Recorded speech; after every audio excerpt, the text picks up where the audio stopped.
आज की कथा का प्रारंभ हम लोग भगवान बुद्ध के जीवन से जुड़ी एक कथा से करेंगे। कोसल राष्ट्र में एक मछुआरों का बहुत बड़ा परिवार रहता था। उस परिवार में एक बच्चे ने जन्म लिया, उसका नाम था आयुष्मान लोसक तिस्स। लोसक तिस्स के गर्भ में आने के समय से ही गांव वालों को बहुत सारे प्राकृतिक आपदाओं को झेलना पड़ा, जिससे उनके दुर्दिन होने स्टार्ट हो गए। गांव में के तालाब में मछली मिलना बंद हो गई तथा साथ ही साथ गांव 7 बार जो है आग से जला और 7 बार राजकोप का शिकार होना पड़ा। तो इससे गांव वालों को दुर्दिन के दिन होने स्टार्ट हो गए और गांव वालों का लगातार पतन होता गया। तो किसी कारण से गांव वालों ने अपने पतन का कारण ढूंढ निकाला और पाया कि जब से यह बच्चा गर्भ में आया है उसी दिन से हम लोगों के दुर्दिन होने स्टार्ट हुए। तो गांव वालों ने सारे परिवार को उस बच्चे समेत गांव से बाहर निकाल दिया। और जब कुछ समय बाद बच्चा जन्म लिया और बड़ा हुआ तो माँ ने भी इस बच्चे से छुटकारा पाना चाहा।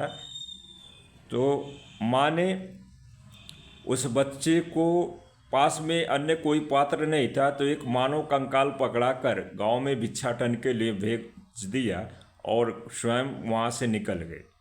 तो जब बच्चा कुछ समय बाद आया और माँ को नहीं पाया तो वो रोने चिल्लाने लगा। चीखने चिल्लाने के बाद भी जब माँ नहीं मिली तो वहीं किसी तरह से दीनहीन मलिन कपड़े में रहने लगा। और कभी कभी बच्चे को भोजन मिल जाता था तो पेट भर जाता था, नहीं तो भूखा रहना पड़ता था। कभी कभार गांव वाले परिवार वाले लोग जो उनके खाने के बाद जो धोवन बचा रहता था उसी से उनका जीवन चलाना पड़ता था। एक दिन बंते सारिपुत्र की नज़र उस बच्चे के ऊपर पड़ी तो बंते जी उस बच्चे की दीनहीन दशा को देखकर बहुत ही द्रवित हुए और उनको दया आई। तो बच्चे से पूछा कि क्या तुम प्रवज्ञा को धारण करोगे? तो बच्चे ने कहा कि हाँ बंते जी, मुझे प्रवज्जित कौन करेगा?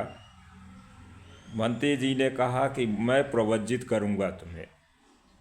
तो बच्चे ने उत्तर दिया कि यथाशीघ्र आप आज ही मुझे प्रवज्जित कर दीजिए। तो बंते जी ने उस बच्चे को अपने विहार में ले गए और सायंकाल नहला धुलाकर नए कपड़े पहनाकर उसे प्रवज्जित कर दिया। बच्चा जब 60 साल का हुआ और विपश्यना साधना करते करते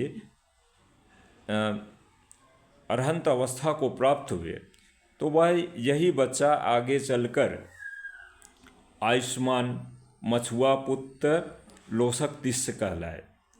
लेकिन आजीवन वह अपूर्ण लाभी ही रहे।